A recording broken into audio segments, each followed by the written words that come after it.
Okay, welcome again to the Carnot engine topic. आप देख रहे हो यहाँ पर कार्नो इंजन में यहाँ पर इसका एक सिंपल सा डायग्राम बनाया गया है।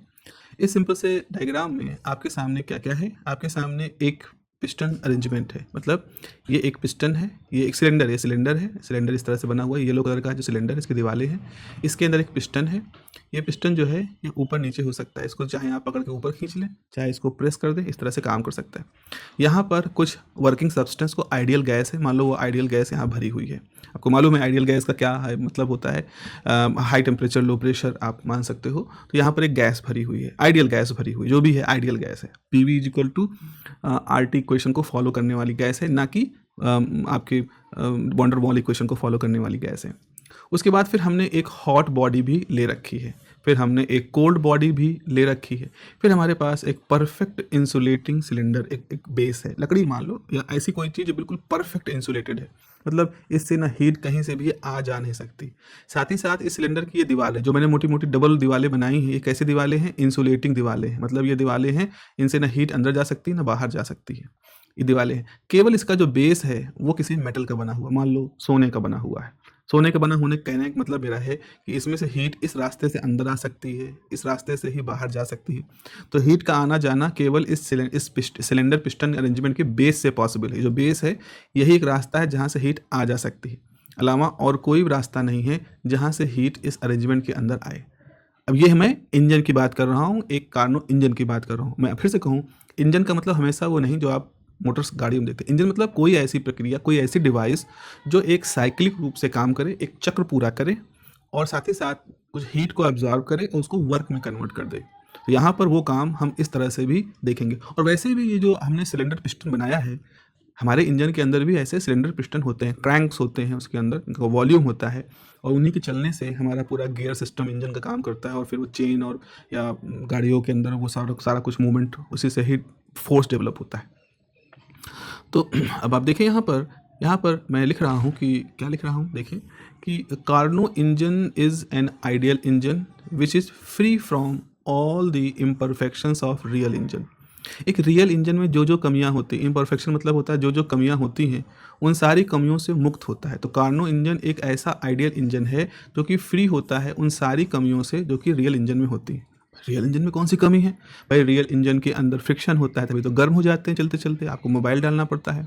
उनके अंदर जो गैस इस्तेमाल होती है वो आइडियल गैस नहीं होती, तो रियल गैस होती है जो कंप्रेस हो सकती है, लिक्विफाई हो सकती है। आइडियल गैस कभी लिक्विफाई नहीं हो सकती। तो इस तरह कमियां नहीं हैं। तो इसीलिए कार्नो इंजन क्या होता है, एक आइडियल इंजन है जो कि फ्री है उन सारे इम्परफेक्शन से जो कि रियल इंजन में होते हैं। तो ये जो फिगर है, above figure shows it's basic component. हमने इस फिगर के अंदर वो सब दिखाया है। देखिए यहाँ पर एक पिस्टन सिलेंडर अरेंजमेंट है, ये जो मैंने बताया है ऊपर, ये एक पिस्टन सिलेंडर अरेंजमेंट है, has fixed amount of working substance. इसके अंदर जो गैस भरी है वो फिक्स है, जो वॉल्स हैं इंसुलेटिंग है, but the base is conducting. जैसे मैंने बताया उसका बेस कंडक्टिंग है। This arrangement is insulating nature, और चारों तरफ से हर तरफ से इंसुलेशन है, मतलब हीट का आना जाना और कहीं रास्ते से संभव नहीं है, सिर्फ उसमें बेस से संभव है। दूसरा पॉइंट है कि the hot body heat reservoir has infinite range of heat capacity. तो उसको हम हीट रिजर्वायर इसीलिए कह रहे हैं, रिजर्वायर मतलब स्रोत, हीट का स्रोत है। उसके अलावा इनफाइनाइट अमाउंट ऑफ हीट है, जितनी चाहो हीट उससे निकाल सकते हो, उसकी वैल्यू पे कोई असर नहीं पड़ेगा उसकी। इसीलिए कहा infinite range of heat capacity, और उसका टेम्परेचर भी चेंज नहीं होगा। तो मतलब जैसे गोदाम से समुद्र है, समुद्र में से अगर आपने 1000 लीटर पानी निकाल भी लिया तो समुद्र के अंदर करोड़ों करोड़ लीटर पानी है, कोई फ़र्क नहीं पड़ेगा। आपके 1000 लीटर गर्म पानी उसमें ऐड कर देने से या उसमें से 1000 लीटर पानी निकाल लेने से समुद्र के एवरेज टेम्परेचर पे भी कोई असर नहीं पड़ेगा। तो वैसे ही हम मानते हैं कि हॉट बॉडी हमारा एक हीट रिजर्वायर है जिसकी infinite range of heat capacity है और उसका टेम्परेचर T1 है, तो हम ही हॉट बॉडी का टेम्परेचर T1 मानते हैं। कोल्ड बॉडी, एक कोल्ड बॉडी भी है जिसको हम सिंक कह रहे हैं, उसके पास भी अनंत क्षमता है, उसकी भी हीट कैपेसिटी इनफाइनाइट है। आप उसका टेम्परेचर भी T2 है, उसमें जितनी चाहो हीट दे दो, उसके टेम्परेचर पे कोई फ़र्क नहीं पड़ेगा।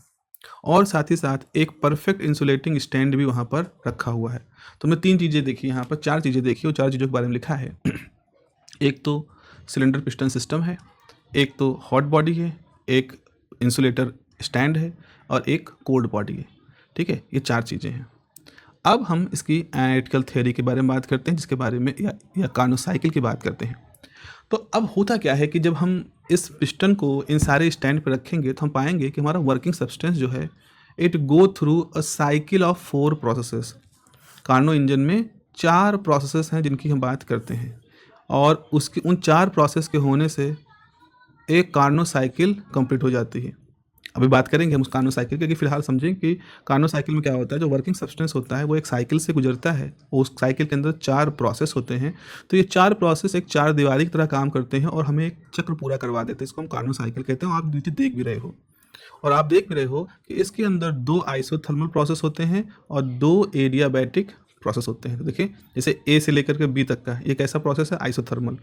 बी से लेकर सी तक का कैसा प्रोसेस है, एडियाबैटिक। सी से लेकर के डी तक का कैसा प्रोसेस है, आइसोथर्मल। और डी से लेकर के ए तक का प्रोसेस कैसा है, एडियाबैटिक। तो यहाँ पर A B isothermal, C D isothermal, लेकिन दिशाएं देखो दोनों की अपोजिट हैं। ठीक है, ऐसे ही B C adiabatic, D A adiabatic, यहाँ पर भी इन दोनों की दिशाएं अपोजिट हैं। तो इस तरह से आपने देखा एक साइकिल बन गया जिसमें ये जगह घिरी हुई है। तो ये जो साइकिल बन चुका है, इसी साइकिल को हम क्या कहते हैं, कार्नो साइकिल। और ये इंडिकेटर डायग्राम है जिसमें एक एक्सिस पी है, एक एक्सिस वी है। तो ये हमारे साइकिल है। अब आपके मन में सवाल आ रहा होगा कि आखिर ये साइकिल कैसे बनता है, इसका फिजिकल मतलब क्या है।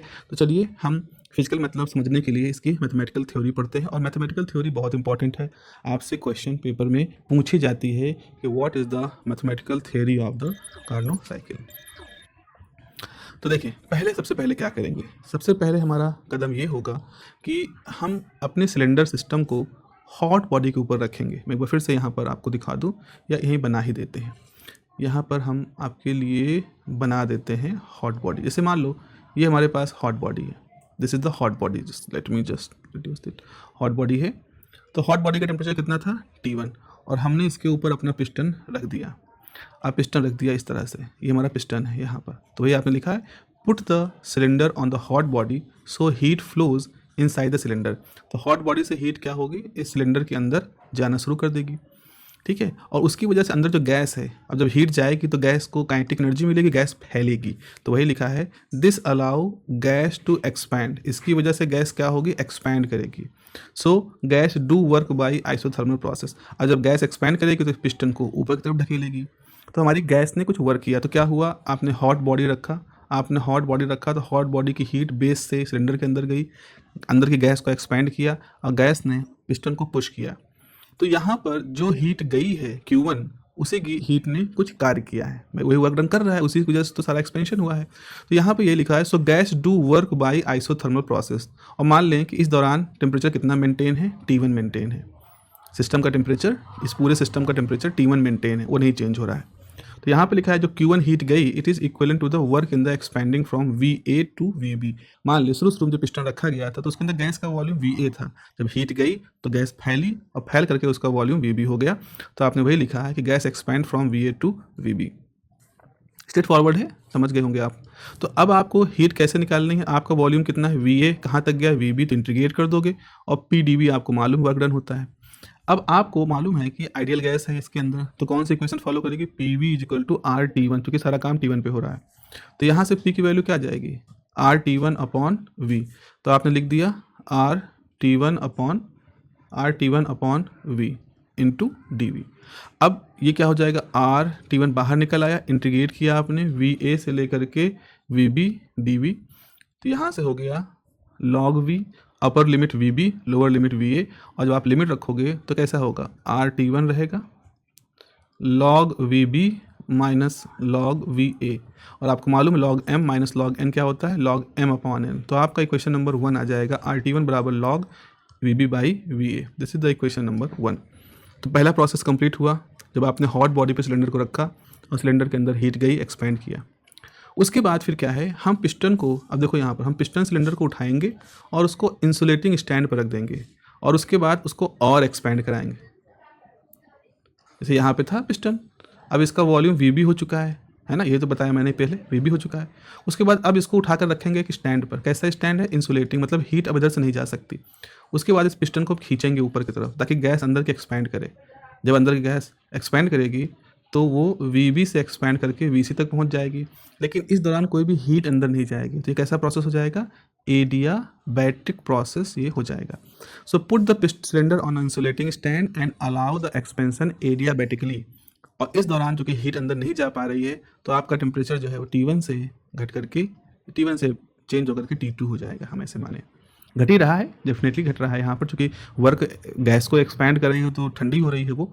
तो यहाँ से आपने देखा, ये उल्टा मैंने लिख दिया है, तो adiabatically from T1 to T2 during this the gas shifted from temperature T1 VB से T2 VC तक पहुंच जाएगा। और हमारे पास पोजॉन लॉ है। पोजॉन लॉ कहता है कि अगर एडियाबैटिक प्रोसेस हो रहा है तो आपका जो फार्मूला होगा T और V का, वो इस तरह के फार्मूले से लिखा जाएगा। ये चीज़ें 12वीं क्लास की हैं, थोड़ा सा देख लीजिएगा अपनी NCERT की बुक या 12th की बुक में। वहाँ पर PV की पावर गामा बराबर कांस्टेंट लेते हैं, लेकिन अगर आप PV के बजाय T और V में लोगे रिलेशन तो इस तरह का फार्मूला आ जाएगा। तो शुरुआत में कितना था, T1 VB गामा -1, और फिर एक्सपैंड होने के बाद T2 VC गामा -1। अब यहाँ आप कहोगे सर B और C क्या दिखा रहा है, तो एक बार जरा ग्राफ को देख लो, एक बार जरा मैं आपको ग्राफ दिखा दूँ। यहाँ पर वॉल्यूम था VA, यहाँ वॉल्यूम है VB, यहाँ वॉल्यूम है VC, यहाँ वॉल्यूम है VD। तो पहले हमने ऐसे प्रोसेस किया, हॉट बॉडी पे रख करके आपका वॉल्यूम VA से VB हुआ, फिर हमने उसको और एक्सपैंड किया तो वॉल्यूम VB से बढ़ के VC हुआ, टेम्परेचर T1 था घट के T2 हो गया। अब दो प्रोसेस, अब तीसरा प्रोसेस फिर से हम करेंगे, लेकिन इसके उल्टा। पहला प्रोसेस आइसोथर्मल था, लेकिन यहाँ पर एक्सपेंशन हो रहा था। अब इसका उल्टा करेंगे, अब हम यहाँ पर कंप्रेशन करेंगे। तो आप आते हैं इक्वेशन नंबर 2 के बाद। इक्वेशन नंबर 2 हमने पढ़ ली, पोजॉन रेशियो आ गया, सॉरी पोजॉन लॉ आ गया। अब हम यहाँ पे आते हैं इक्वेशन नंबर या स्टेप नंबर 3। स्टेप नंबर 3 में आप क्या करेंगे, put the cylinder on the cold body. अब की बार क्या करेंगे, आप सिलेंडर को आप कोल्ड बॉडी पे रखिए। जैसे सिलेंडर को आप कोल्ड बॉडी पे रखोगे तो सिलेंडर के अंदर की हीट जो है अब वो कहाँ मूव करेगी, सिलेंडर से निकल करके हॉट बॉडी में आएगी और आपकी गैस फिर कंप्रेस होना शुरू होगी। आप इधर से प्रेशर डालोगे तो कंप्रेस होगी। तो यहाँ पे होगा कंप्रेस आइसोथर्मली, मतलब T2 टेम्परेचर पर ही वो कंप्रेस होगी at temperature T2। During this work is done on the gas and during this the heat Q2 given to the sink. ठीक है, अब कोल्ड बॉडी को Q2 हीट जा रही है। यहाँ माइनस साइन आपने इसलिए लगाया क्योंकि आपकी हीट अब जा रही है सिस्टम से बाहर निकल रही है। तो जब आपका पिस्टन था हॉट बॉडी से जब अंदर गई तो आपने लिखा था प्लस Q1, क्योंकि नीचे आपने हॉट बॉडी रखी थी।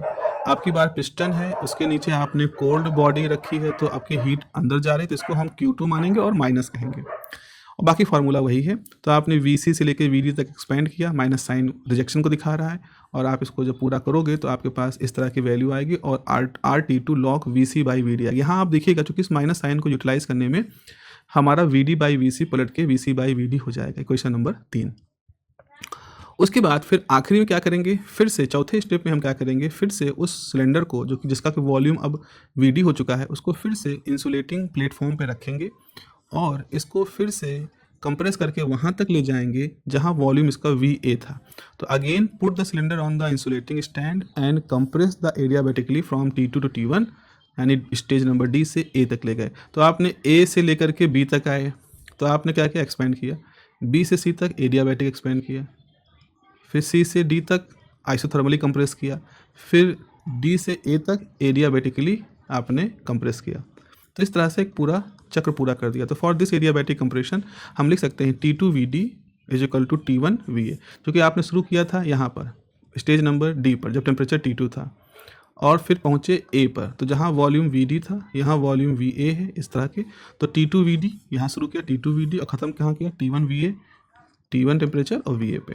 तो इस तरह से आपकी इक्वेशन नंबर 4 बन गई। तो आपके पास 4 इक्वेशन बनी है। इक्वेशन नंबर 1 और इक्वेशन नंबर 3 है Q1 Q2 की, जो कि आइसोथर्मल प्रोसेस को शो कर रही हैं, और इक्वेशन नंबर 2 इक्वेशन नंबर 4 इस तरह से है। क्या करिए, आप इक्वेशन नंबर 1 और 3 का रेशियो ले लीजिए, Q1 को Q2 से डिवाइड करिए। डिवाइड करोगे R कैंसिल हो जाएगा, T1 बाई T2 आ जाएगा, log VB बाई VA होगा, और नीचे होगा log VC by VD। Confuse हो रहे हो तो एक बार जाके इक्वेशन नंबर 1 और 3 को देख लो। इक्वेशन नंबर 5 आ गई, ठीक है। उसके बाद अगर आपको अब यहाँ पर VB बाई VA है और VC बाई VD है, इनकी वैल्यू कैसे निकालोगे, तो इनकी वैल्यू को निकालने के लिए आप क्या करिए, एक जो इक्वेशन नंबर 2 और 4 था उनका इस्तेमाल करें। देखो यहाँ पर मैंने इक्वेशन नंबर 2 को डिवाइड कर दिया इक्वेशन नंबर 4 से, T1 सब कैंसिल हो गया, आपने इस तरह की V की वैल्यू आ गई। अब देखो यहाँ इन दोनों की पावर सेम है, दोनों की पावर सेम होने का मतलब है जो ब्रैकेट के अंदर की चीज़ें हैं ये ब्रैकेट के अंदर की चीज़ें भी सेम होंगी, ठीक है। तो ये आपका VB बाई VA किसके बराबर हो गया, VC बाई VD के। ये बराबर होने से अब अगर आप ये वैल्यू उठा करके क्वेश्चन नंबर 5 में रखो, जब मैं एक ही फ्रेम में ले आता हूँ क्वेश्चन नंबर 5 में, देखो V B by V A है, V C by V D है, यहाँ V B by V A है बराबर V C by V D के है। तो अगर आप इसकी जगह पर V C by V D कर दोगे तो लॉग का ये पूरा वैल्यू और लॉग की ये पूरी वैल्यू कट जाएगी। तो फिर हमारे पास सिंपली क्या बचेगा, Q1 बाई Q2 बराबर T1 बाई T2, इतना ही बचेगा। तो इस तरह से हमारे पास क्या है, Q1 by Q2 is T1 by T2, या वैल्यू आ गई। तो कार्नो इंजन में खास बात ये होती है कि जितनी हीट आपने एब्जॉर्ब की, जितनी हीट रिजेक्ट की, उन हीट का रेशियो जिस सिस्टम से एब्जॉर्ब की उसके टेम्परेचर और जिस सिस्टम को भेजी उस सिस्टम के टेम्परेचर के रेशियो बराबर होती है। तो Q1 by Q2 is equal to T1 by T2। इस फॉर्मूले से हम ये निकाल सकते हैं कि अगर हमें हीट कैसे मेजर करेंगे, हमें प्रॉब्लम होती है। जैसे अगर हम एफिशिएंसी, मैंने क्या बताया, एफिशिएंसी बराबर 1 minus heat rejected by heat absorb, लेकिन इनको कैलकुलेट कैसे किया जाए। तो कार्नो ने कहा कि कार्नो इंजन अगर मानोगे तो उस केस में Q1 बाई Q2 उनके सोर्सेज रिजर्वायर का टेम्परेचर T1 और कोल्ड सिंक का टेम्परेचर T2, इन दोनों के रेशियो के बराबर होगा। इससे हमारी एफिशिएंसी का जो टेम्परेचर, एफिशिएंसी का जो फार्मूला है वो Q2 बाई T1 से T2 बाई T1 हो गया। ठीक है, और ये शो कर रहा है अब इसके अंदर क्या है, सिर्फ सिंक का टेम्परेचर ले लो, रिजर्वायर का टेम्परेचर ले लो, बस कौन सा वर्किंग सब्सटेंस लिया, कार्बन डाइऑक्साइड गैस ली कि ऑक्सीजन लिया, क्या लिया, कोई फर्क नहीं पड़ता। तो efficiency of Carnot engine independent होती है वर्किंग सब्सटेंस के और केवल डिपेंड करती है absolute temperature of cold body and heat reservoir या हॉट बॉडी। तो इस तरह से हम जब कार्नो इंजन के बारे में बात करते हैं तो कार्नो इंजन के या कार्नो साइकिल में हम इस Q1 बाई T1 इस फार्मूले की कल्पना करते हैं, उम्मीद करते हैं कि आप इसको डिराइव करके हमको दे रहे होंगे। सो इस तरह से ये जो पूरा लेक्चर मैंने बताया आपको कार्नो इंजन, कार्नो साइकिल का, इसमें तो हम लोग कार्नो साइकिल इंजन की बात की यहाँ पर, उसके बाद फिर हमने कार्नो साइकिल की बात की और फिर इन कार्नो साइकिल के लिए मैथमेटिकल ट्रीटमेंट किया और आखिरी में एफिशिएंसी के फॉर्मूले को भी हमने यहाँ पर मॉडिफाई कर दिया। तो इस तरह से अगर आपके पास क्वेश्चन पूछा जाता है एग्जाम में तो आपको इतनी सारी चीज़ें वहाँ पर करके दिखानी है। ठीक है, चलिए आगे क्लास में हम लोग पढ़ेंगे कि कार्नो इंजन में जो है, जो हम सारी बातें मान रहे हैं कि इसमें कोई फ्रिक्शन नहीं है, सारा गैस आइडियलिज्म है, तो उसके अंदर वही अब आइडियल इंजन एक आइडियल प्रोसेस को भी बिलोंग करता है जिसे कहा जाता है रिवर्सिबिलिटी। तो हम पढ़ेंगे कि हमारा कार्नो इंजन जो होता है वो रिवर्सिबल होता है, उसके अंदर रिवर्सिबिलिटी होती है। अब इस रिवर्सिबिलिटी होने से क्या फ़ायदा होता है, इसको हमें पढ़ना है आगे कि how the Carnot engines are reversible and what are the advantages of this reversibility. Have a nice day, take care, bye bye.